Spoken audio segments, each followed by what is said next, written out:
Hello students, कैसे हैं आप लोग? आई होप आप लोगों की पढ़ाई बहुत अच्छी चल रही होगी।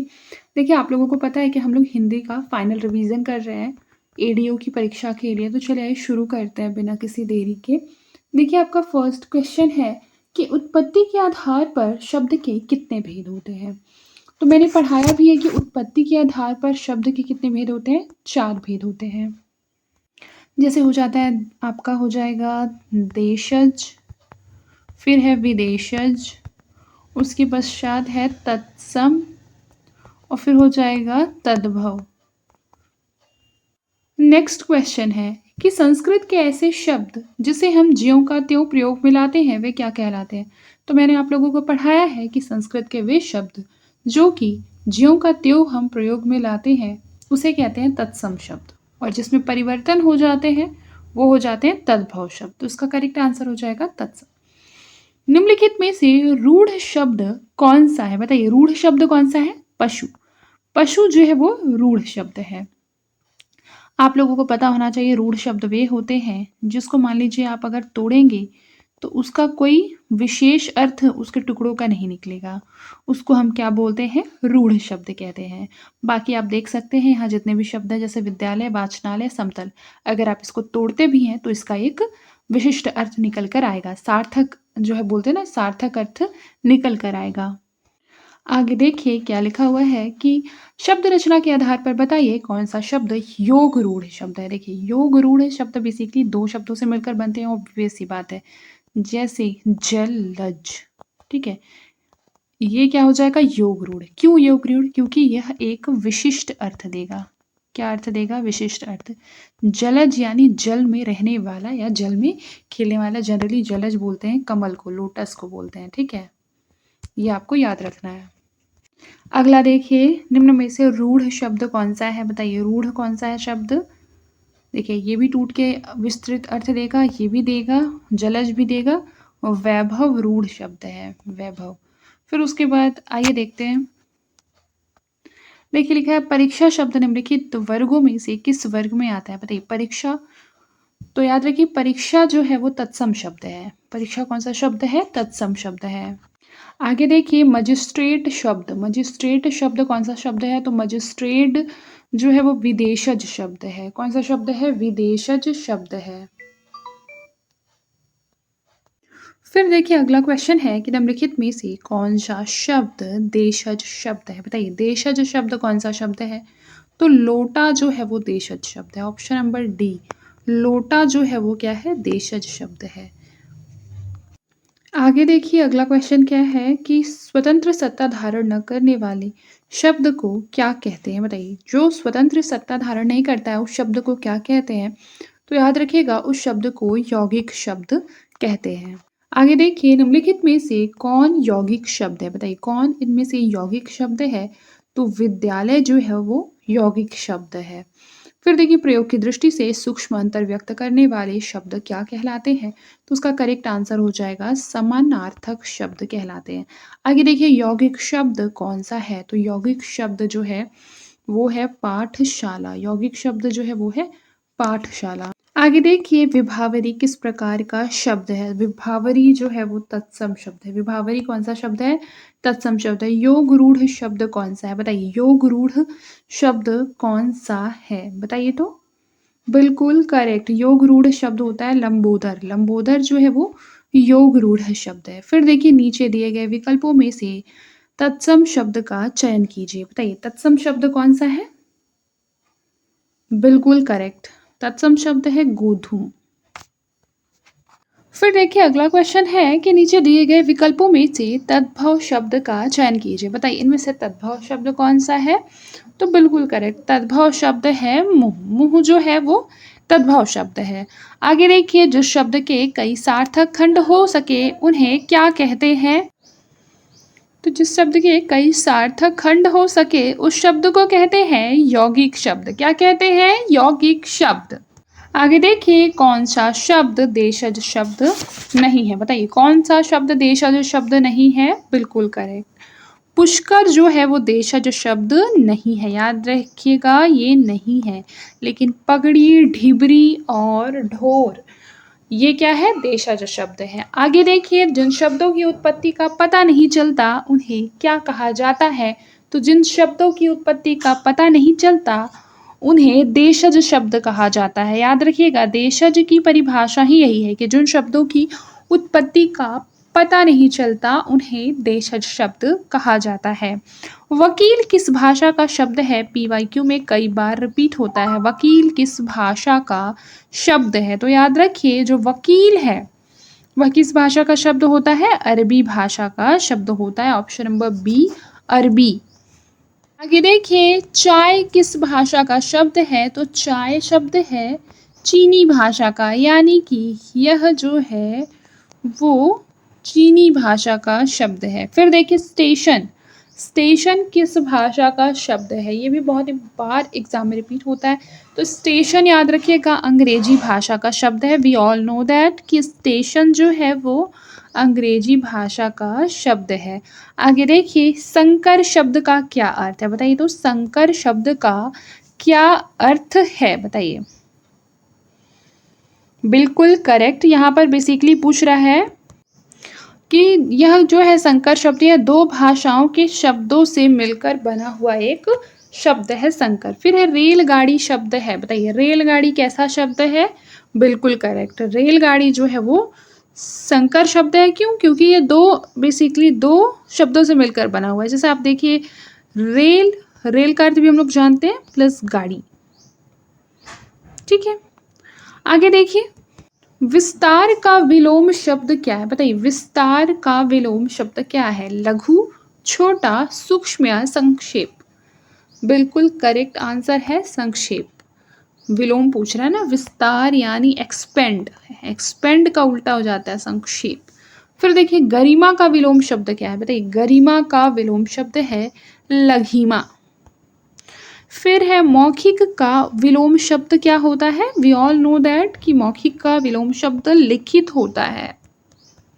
आगे देखिए, अनाथ का विलोम शब्द क्या होता है, बताइए। अनाथ का विलोम शब्द क्या होता है, सनाथ। ऑप्शन नंबर बी, सनाथ। आगे देखिए, अल्पज्ञ का विलोम शब्द क्या होता है, तो अल्पज्ञ का विलोम शब्द होता है सर्वज्ञ। फिर देखिए, सकारात्मक का विलोम शब्द क्या होता है, तो सकारात्मक का विलोम शब्द होता है नकारात्मक। आगे देखिए, महान का विलोम शब्द क्या होता है, तो महान का विलोम शब्द होता है शूद्र। आगे देखिए, धनवान का विलोम शब्द क्या होता है, तो धनवान का विलोम शब्द होता है अकिंचन। क्या होता है, अकिंचन। धनवान का विलोम क्या होता है, अकिंचन।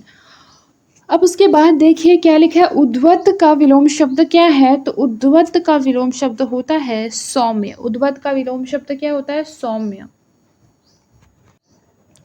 मूक का विपरीतार्थक शब्द क्या है, तो मूक का विपरीतार्थक शब्द क्या हो जाता है, वाचाल।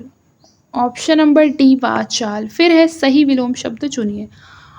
अर्वाचीन, अर्वाचीन का विलोम शब्द क्या होता है, प्राचीन। अर्वाचीन का विलोम शब्द क्या होता है, प्राचीन। आगे देखिए, सही विलोम शब्द चुनिए। मानव का क्या होता है विलोम शब्द, तो याद रखिए मानव का विलोम शब्द होता है दानव। ऑप्शन नंबर ए, दानव। याद रखिएगा, दानव। आगे देखिए, विपरीतार्थक शब्द चुनिए। शोषक का क्या हो जाएगा, शोषक का हो जाएगा पोषक। क्या हो जाएगा, पोषक। फिर देखिए, कृतज्ञ का विलोम शब्द क्या है, कृतज्ञ का विलोम शब्द सी। कृतज्ञ का विलोम शब्द हो जाता है कृतघ्न। आगे देखिए, विपत्ति का विलोम शब्द क्या है, तो विपत्ति का विलोम शब्द होता है संपत्ति। आगे देखिए, मृदुल का विलोम शब्द क्या है, तो मृदुल का विलोम शब्द होता है रुक्ष। मृदुल का विलोम शब्द क्या होता है, रुक्ष।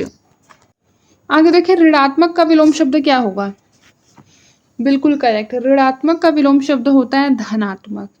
कलुष का विलोम शब्द क्या होता है, कलुष का बताइए। बिल्कुल करेक्ट, आप लोग सही टिक कर रहे हैं, निष्कलुष, निष्कलुष। चित्रंतन, चिरंतन का विलोम शब्द क्या है, चिरंतन का विलोम शब्द होता है नश्वर। फिर सन्यासी का विलोम शब्द क्या होता है, तो सन्यासी का विलोम होता है गृहस्थ। फिर है स्वकीया का विलोम शब्द, बताइए स्वकीया का विलोम शब्द होता है परकीया। फिर है एकाधिकार का विलोम शब्द क्या होता है, सर्वाधिकार। फिर है अति का विपरीतार्थक शब्द क्या है, अति का होता है अल्प। आगे देखिए ब्रह्म का विपरीतार्थक शब्द क्या है, तो ब्रह्म का विपरीतार्थक शब्द है जीव। ब्रह्म का क्या है, जीव। फिर है बहिरंग का विपरीतार्थक शब्द क्या है, बहिरंग का विपरीतार्थक शब्द है अंतरंग। क्या हो जाता है, अंतरंग। मंद का विलोम शब्द बताइए, मंद का होता है द्रुत। मंद का क्या होता है, द्रुत। आगे देखिए सूक्ष्म का विलोम शब्द क्या होता है, तो सूक्ष्म का विलोम शब्द होता है स्थूल। फिर अधुनातन का विलोम शब्द क्या होता है, तो अधुनातन का विलोम शब्द होता है सी, पुरातन। अधुनातन का होता है पुरातन। आगे देखिए सृष्टि का विलोम शब्द क्या होता है, बताइए सृष्टि का विलोम शब्द क्या होता है, तो सृष्टि का विलोम शब्द होता है प्रलय।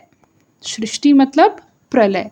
आगे देखिए मुख्य का विलोम शब्द क्या होता है, तो मुख्य का विलोम शब्द होता है गौड़।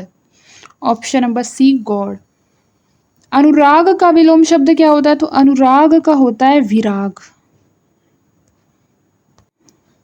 आशा का विलोम शब्द है, आशा का विलोम शब्द क्या होता है, बचपन से पढ़ते आ रहे हैं, जो हमारे जिंदगी में छाई रहती है, बिल्कुल सही, निराशा। फिर देखिए दामिनी का पर्यायवाची शब्द है, दामिनी का है विद्युत। फिर सारंग का पर्यायवाची शब्द है मोर, सारंग का क्या है, मोर। आगे देखिए पिशून का पर्यायवाची शब्द क्या है, तो पिशून का पर्यायवाची शब्द है चुगलखोर। ये आ सकता है एग्जाम में, इंपॉर्टेंट है, ठीक है, पिशून। फिर देखिए केतु का पर्यायवाची शब्द है, केतु का पर्यायवाची शब्द है झंडा। फिर है मरकट का पर्यायवाची शब्द, बताइए मरकट का पर्यायवाची शब्द क्या है, तो मरकट का पर्यायवाची है बंदर। आगे देखिए आकाश का पर्यायवाची शब्द है, बताइए आकाश का पर्यायवाची शब्द क्या हो जाएगा, बिल्कुल करेक्ट, आकाश का पर्यायवाची शब्द है ऑप्शन नंबर सी, व्योम। फिर है कुसुमेशु का पर्यायवाची शब्द क्या है, कुसुमेशु का पर्यायवाची शब्द होता है कामदेव। फिर है चंद्रमा का पर्यायवाची शब्द है, चंद्रमा का पर्यायवाची शब्द क्या हो जाएगा, ऑप्शन नंबर डी, शशि। आगे देखिए कमल का पर्यायवाची शब्द है, याद रखिए कमल का जो है पर्यायवाची शब्द वो हो जाएगा ऑप्शन नंबर सी, अंबुज। फिर है गणेश का पर्यायवाची शब्द, ये हो जाएगा गजानन। गणेश का क्या हो जाएगा, गजानन, बिल्कुल करेक्ट है। फिर देखिए आगे दांत का पर्यायवाची शब्द क्या हो जाएगा, बताइए दांत का पर्यायवाची शब्द क्या हो जाएगा, ये हो जाएगा दाड़िम। Option number A, दाड़िम।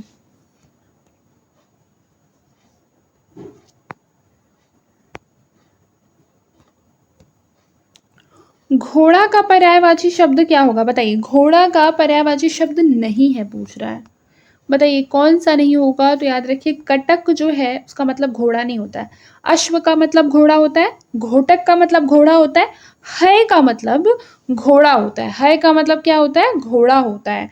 आप लोगों ने हिंदी में एक बेसिकली उपन्यास पढ़ा होगा, उसका नाम है वदन। मैं किसी दिन आपको इसकी स्टोरी बताऊंगी, ठीक है। आगे देखिए, आगे देखिए कमल का पर्यायवाची नहीं है पर विशेष ध्यान दीजिए। देखिए रसाल, रसाल जो है वो कमल का पर्यायवाची नहीं है। बाकी नलिन, उत्पल और राजीव ये कमल का पर्यायवाची है। फिर देखिए तीर का पर्यायवाची नहीं है, बताइए तीर का पर्यायवाची नहीं है तार। बाकी तीर का पर्यायवाची होता है बाण, शर और नाराज। आगे देखिए पहाड़ का पर्यायवाची शब्द नहीं है, तो पहाड़ का पर्यायवाची नहीं है शैवाल। पहाड़ का होता है पर्वत, भूधर और नग। नग मतलब भी होता है पहाड़, लेकिन शैवाल का मतलब तो पहाड़ नहीं होता है। फिर आगे देखिए दिन का पर्यायवाची शब्द नहीं है, बताइए दिन का पर्यायवाची शब्द नहीं है, तो दीन, दीन मतलब तो होता है दुखियारी, दीन। फिर देखिए दिवस होता है, वार होता है, बासर होता है। याद रखिए दिन का पर्यायवाची एक बासर होता है, ये आप लोगों को थोड़ा नया लग रहा होगा तो आप लोग नोट कर सकते हैं, बासर। आगे देखिए अनुचर का पर्यायवाची नहीं है, बताइए अनुचर का पर्यायवाची नहीं है, याद रखिएगा निर्झर। और अनुचर का मतलब होता है भृत्य, सेवक या फिर चाकर। आप लोगों ने सुना होगा ना कि उसके घर में तो 10-10 नौकर चाकर थे। आगे देखिए, वीणा पाणी का पर्यायवाची शब्द है, वीणा पाणी का पर्यायवाची शब्द है सरस्वती, याद रखिएगा। फिर कंचन का पर्यायवाची शब्द है कनक, कंचन का क्या है? कनक, याद रखिएगा। फिर उसके बाद देखिए, केदार का पर्यायवाची शब्द क्या होता है? तो केदार का पर्यायवाची शब्द होता है महेश। महेश किसको बोलते हैं? महेश बोलते हैं भगवान शिव को।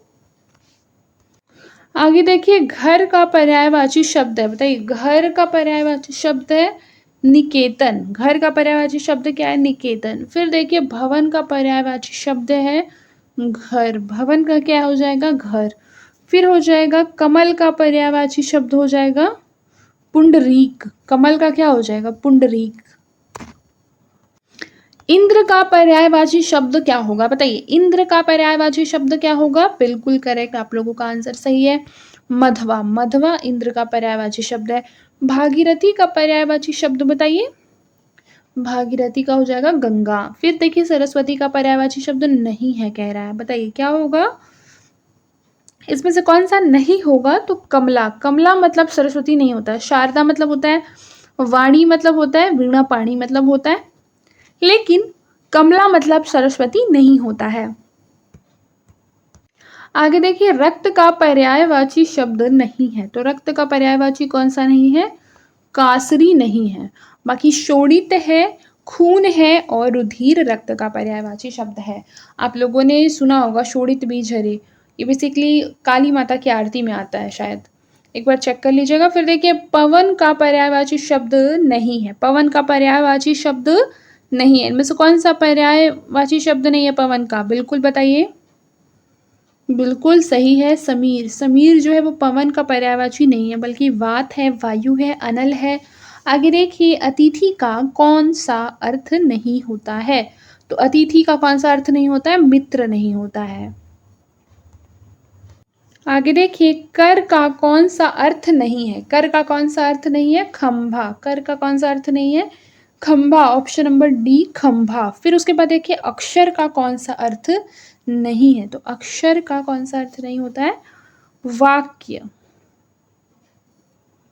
आगे देखिए, अंधे की लकड़ी मुहावरे का क्या अर्थ है? तो अंधे की लकड़ी मुहावरे का अर्थ है एकमात्र सहारा। यहाँ से हम लोग मुहावरे का अर्थ पढ़ेंगे, ठीक है।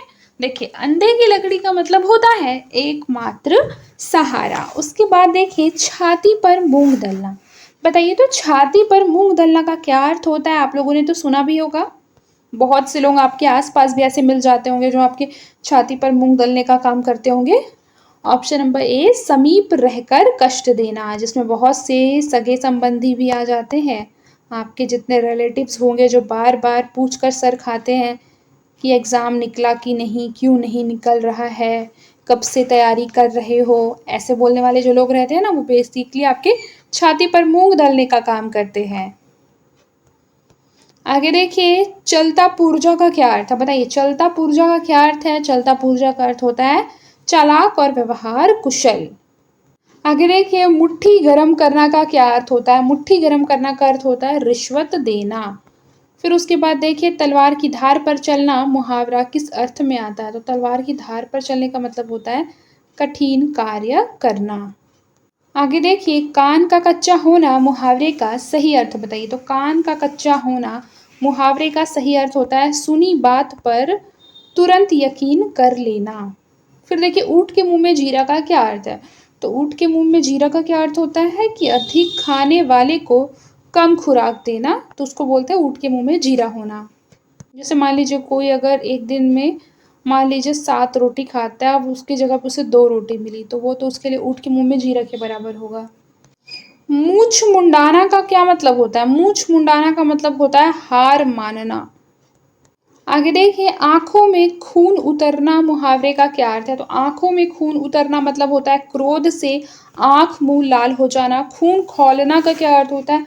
खून खौलना का अर्थ होता है ऑप्शन नंबर सी, बहुत ज्यादा गुस्सा होना। कमर कसना मुहावरे का क्या अर्थ होता है? तो कमर कसना का मतलब होता है दृढ़ निश्चय करना। फिर घी के दिए जलाना मुहावरा का अर्थ जो है वो किस अर्थ में प्रयुक्त होता है? घी के दिए जलाना, तो प्रसन्नता को व्यक्त करना। आगे देखिए, चाँद का टुकड़ा होना का सही अर्थ इनमें से क्या है? चाँद का टुकड़ा होना का सही अर्थ क्या होता है? बताइए, चाँद का टुकड़ा होना। आप लोगों ने सुना भी होगा कि मेरा बेटा या मेरी बेटी मेरी चाँद का टुकड़ा है। इसका मतलब होता है सुंदर होना। आगे देखिए, गाल बजाना का सही अर्थ क्या है? गाल बजाना का अर्थ होता है डींग हाँकना। आप लोगों ने देखा होगा, आपके आस-पास बहुत से लोग ऐसे होंगे, अपने मान लीजिए कि उन लोगों ने मोबाइल ही लिया है, ठीक है? नया मोबाइल लिया है तो बार-बार उसको दिखाएँगे, उसका प्राइस बताएँगे। तो क्या करते हैं, बेसिकली वो गाल बजा रहे हैं, ठीक है? यानी डींग हाँक रहे हैं। आगे देखिए, सीधे मुँह बात न करना, सीधे मुँह बात न करना का होगा, क्या अर्थ होगा सही? अर्थ बताइए? बिल्कुल करेक्ट, घमंड करना। आप लोगों ने बहुत लोगों को देखा होगा कि उनके पास थोड़ा-सा कुछ हो जाता है, कुछ छोटा-सा भी अचीव कर लेंगे, फिर उसके बाद वे लोग सीधे मुँह बात नहीं करते हैं। आगे देखिए, दूर के ढोल सुहावने होना। तो दूर के ढोल सुहावने होना का सही अर्थ क्या होता है? याद रखिएगा, दूर के ढोल सुहावने होने का अर्थ होता है कुछ वस्तुएं दूर से ही अच्छी लगती हैं। मतलब आप लोगों ने अगर बहुत बार देखा होगा कि आप लोग किसी ऐसे पर्सनैलिटी को जिसको अपना आइडियल मानते हैं, बाकी अगर आप उनको क्या करेंगे, पास से देखेंगे, तब आपको समझ में आएगा कि दूर के ढोल सुहावने होते हैं। आगे देखिए, आँख सेकना का क्या अर्थ होता है? तो आँख सेकना का अर्थ होता है दर्शन सुख लूटना।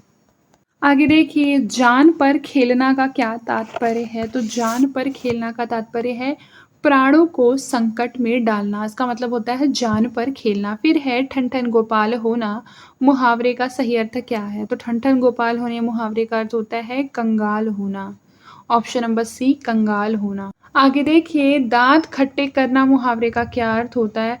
तो दांत खट्टे करने का अर्थ होता है हरा देना। फिर उसके बाद देखिए, दाल में काला होना का क्या अर्थ होता है? तो दाल में काला होना का मतलब होता है संदेह की बात होना। आगे देखिए, आँख खुलना मुहावरे का क्या अर्थ होता है? आँख खुलना मतलब होता है सच्चाई का बोध होना। फिर अंगूठा चूमना मुहावरे का क्या अर्थ है? तो अंगूठा चूमना का अर्थ होता है खुशामद करना। अंगूठा चूमना का क्या होता है? खुशामद करना। देखिए, कांटा बोना मुहावरे का सही अर्थ क्या होता है? कांटा बोने का अर्थ होता है हानि पहुंचाना। कांटा बोने का क्या अर्थ होता है? हानि पहुंचाना। घी के दीपक जलाना मुहावरे का क्या अर्थ है? तो घी के दीपक जलाना मुहावरे का अर्थ है खुशियां मनाना। ऑप्शन नंबर सी, खुशियां मनाना। आगे देखिए, गागर में सागर भरने का क्या अर्थ है? तो गागर में सागर भरने का अर्थ होता है थोड़े शब्दों में बहुत कुछ कहना। इसको बोलते हैं गागर में सागर भरना। खून सवार होना मुहावरे का क्या अर्थ होता है? खून सवार होना मतलब होता है किसी को मार डालने को उद्यत होना। उसको बोलते हैं खून सवार होना। आगे देखिए, तिल का ताड़ करना मुहावरे का सही अर्थ क्या होता है? तिल का ताड़ करना यानी तुच्छ बात को महत्व देना। फिर तूती बोलना का क्या अर्थ होता है? तूती बोलना का अर्थ होता है रोब होना। आँख आना मुहावरे का क्या अर्थ होता है? आँख आना का मतलब होता है आँखों में कष्ट होना। क्या मतलब होता है? आँखों में कष्ट होना। आगे देखिए, आँख लगना मुहावरे का सही अर्थ क्या है? आँख लगना, आँख लगने का मतलब क्या होता है?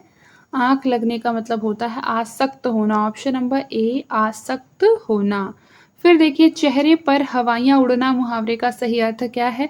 तो चेहरे पर हवाइयाँ उड़ना मुहावरे का सही अर्थ होता है घबरा जाना। ऑप्शन नंबर बी, घबरा जाना।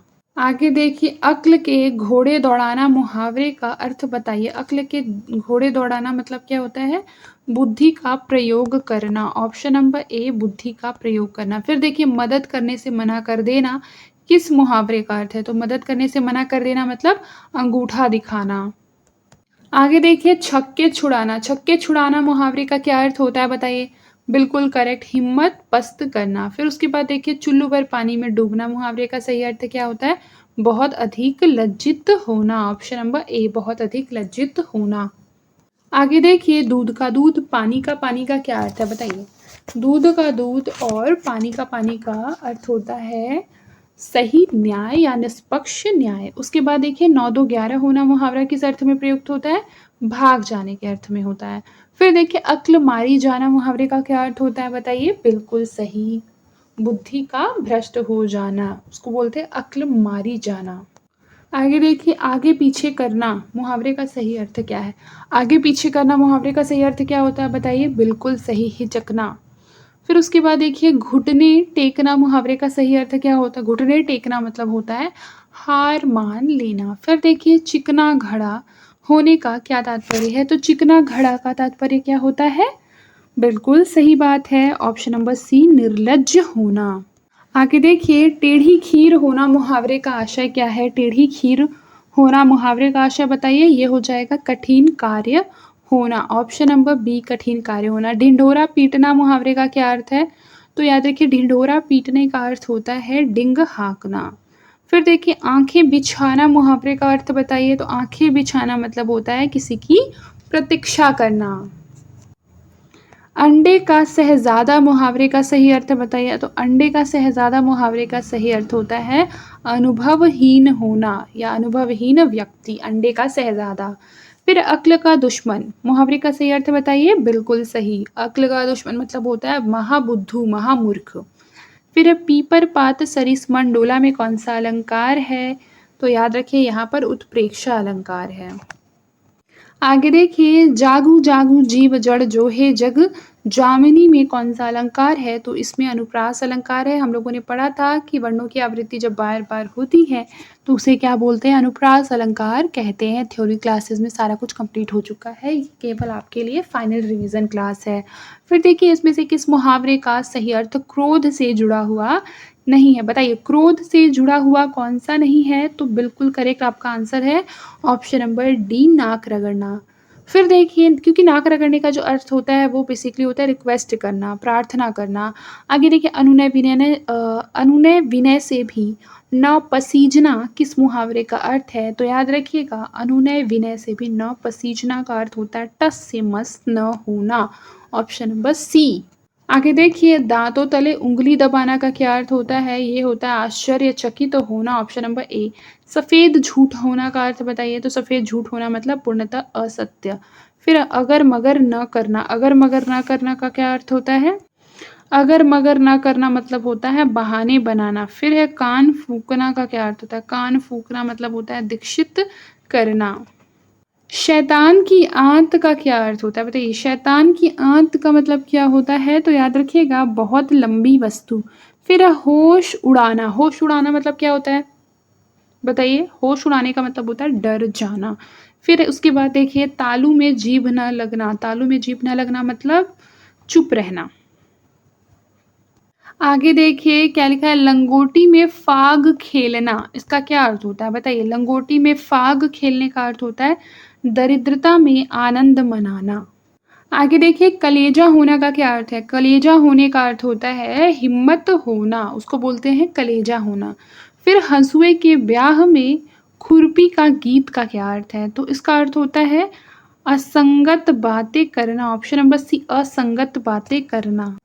आगे देखिए क्या लिखा हुआ है? तन पर नहीं लत्ता पान खाए अलबत्ता का क्या अर्थ है?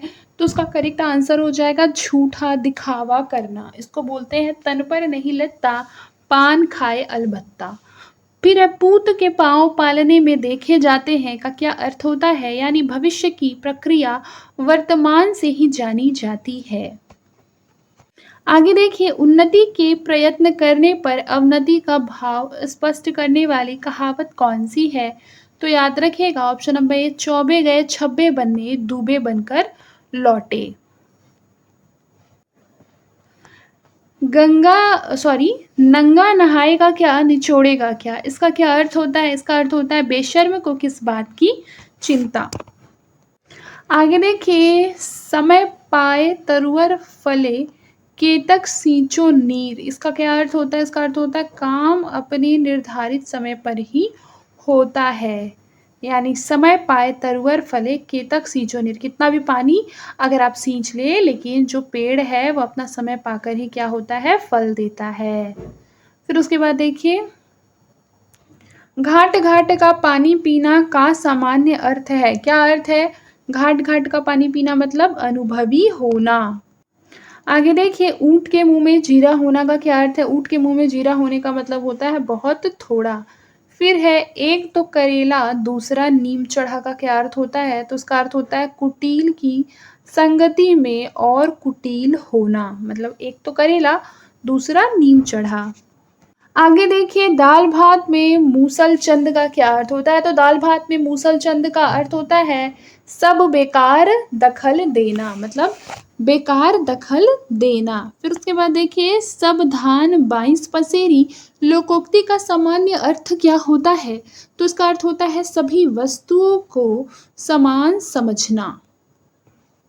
आगे देखिए आधा तीतर आधा बटेर का क्या अर्थ होता है। तो आधा तीतर आधा बटेर का अर्थ होता है पूरी तरह कोई काम न होना, यानी आधा काम होना, आधा दूसरा काम, फिर आधा तीसरा काम, इस तरीके से, यानी आधा तीतर आधा बटेर होना। आगे देखिए नाच ना जाने आंगन टेढ़ा का क्या अर्थ होता है। तो उसका अर्थ होता है कि अपनी अयोग्यता छिपाने के लिए दूसरे पर दोष मढ़ना। फिर देखिए सुख थोड़े दिन का होता है किस लोकोक्ति का भाव है। तो याद रखिएगा 4 दिन की चांदनी फिर अंधेरी रात, ऑप्शन नंबर ए इसका करेक्ट आंसर होगा। आगे देखिए दीवार के भी कान होते हैं कहावत का भावार्थ है। क्या भावार्थ है। ऑप्शन नंबर ए गुप्त बात किसी से नहीं बांटनी चाहिए, उसको कहते हैं दीवार के भी कान होते हैं। देखिए आप लोगों का हिंदी का मैंने एमसीक्यूज बहुत सारे करा दिए हैं, ऑलमोस्ट जो है वो सारे टॉपिक से मैंने कराया है। आप लोग प्लेलिस्ट में जाकर देख सकते हैं एडीओ वाले। फिर उसके बाद मैंने आप लोगों को पॉलिटी के बहुत इंपॉर्टेंट क्वेश्चन करा दिए हैं। मैं अभी करंट अफेयर्स के आप लोगों को क्वेश्चन करा रही हूँ। फिर उसके बाद मैं सोच रही हूँ कि हिस्ट्री के क्लासेस जो है वो एडीओ के लिए इम्पॉर्टेंट एमसीक्यू वाले आज से शुरू कर देते हैं, ताकि आप लोगों का जो है वो एमसीक्यू डेली बेसिस पे तैयार होता रहे। आई होप कि आपको ये सारे क्वेश्चन जो है वो नए लगे होंगे, समझ आए होंगे।